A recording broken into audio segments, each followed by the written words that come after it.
Hello friends, welcome to my channel learning by net में आपका स्वागत है। तो हम आज पढ़ेंगे एनसीईआरटी की बुक हिंदी अंतरा से 11th क्लास की है। इसमें हम हरिशंकर परसाई की जीवनी पढ़ेंगे जो आपको समझ में आएगा। अगर आपको समझ में आए तो प्लीज़ मेरे चैनल को लाइक एंड सब्सक्राइब ज़रूर करें और शेयर करना ना भूलें और बेल आइकन को भी दबाना ना भूलें, जिससे आपको आने वाली नई नोटिफिकेशन मिलती रहे। तो हम पढ़ना शुरू करते हैं। हरिशंकर परसाई का जन्म। हरिशंकर परसाई का जन्म कहाँ पे हुआ, कब हुआ था? सन 1922 में उनका जन्म हुआ था और 1995 में ही उनकी मृत्यु हो गई थी। तो एनसीईआरटी बुक इसलिए अच्छी है क्योंकि इसमें आपको पिक्चर भी देखने को मिलेगी, जिससे फेस से आपको उनका नाम याद रहेगा और आपको उनका लेखन और उनका जन्म ऋतु सब याद रहेगा, उनका जन्म स्थान भी याद रहेगा। तो इसीलिए एनसीईआरटी बुक सबसे बेस्ट होती है और हमें हमेशा एनसीईआरटी ही फॉलो करनी चाहिए, एनसीईआरटी ही पढ़नी चाहिए, जो आपके सभी परीक्षाओं के लिए सबसे ज़्यादा उपयोगी होगा। तो अभी हम पढ़ते हैं हरिशंकर परसाई का जन्म जामानी गांव में हुआ था। कहाँ हुआ था दोस्तों?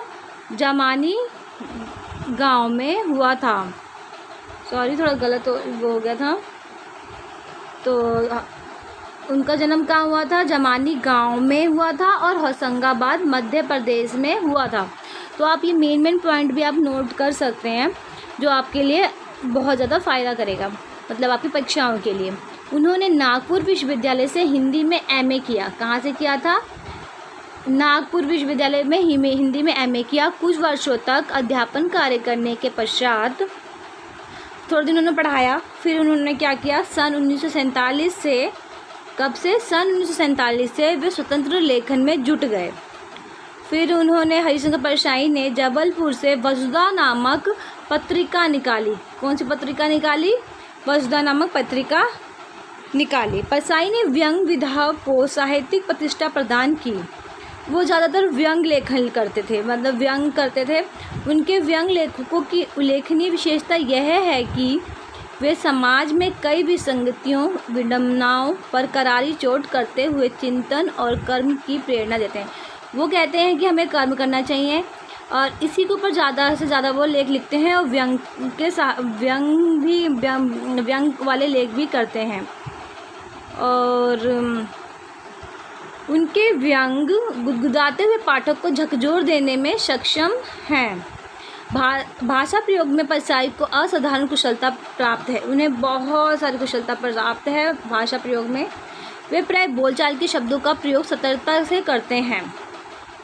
कौन सा शब्द कब और कैसा प्रभाव पैदा करेगा, इसे परसाई जी बेखूबी जानते हैं, अच्छे से जानते हैं कि हमें कौन सा शब्द कहाँ पे रखना है, कैसा करना है। परसाई ने 2 दर्जन से अधिक पुस्तकों की रचना की है। उन्होंने 2 दर्जन से अधिक पुस्तकों की रचना की है, जिसमें विशेष रूप से उल्लेखनीय है।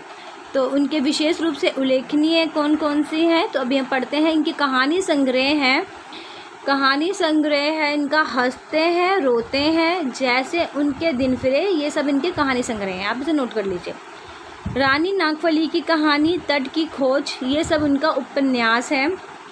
तब की बात और थी, भूत के पांव पीछे, बेईमानी की परत, पगडंडियों का जमाना, सदाचार की ताबीज, शिकायत मुझे भी है और अंत में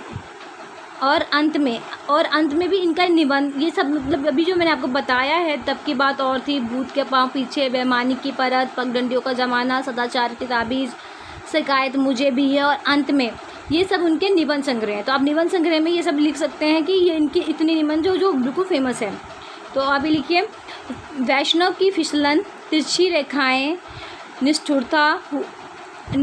ठिठुरता हुआ गणतंत्र, विकलांग, श्रद्धा का दौर, ये इनका व्यंग लेख संग्रह है। क्या है इनका? व्यंग लेख संग्रह। और उनका संग्रह साहित्य परसाई रचनावली के रूप में 6 भागों में प्रकाशित है। तो उनका क्या है? समग्र साहित्य किसमें है? परसाई रचनावली के रूप में 6 भागों में प्रकाशित है।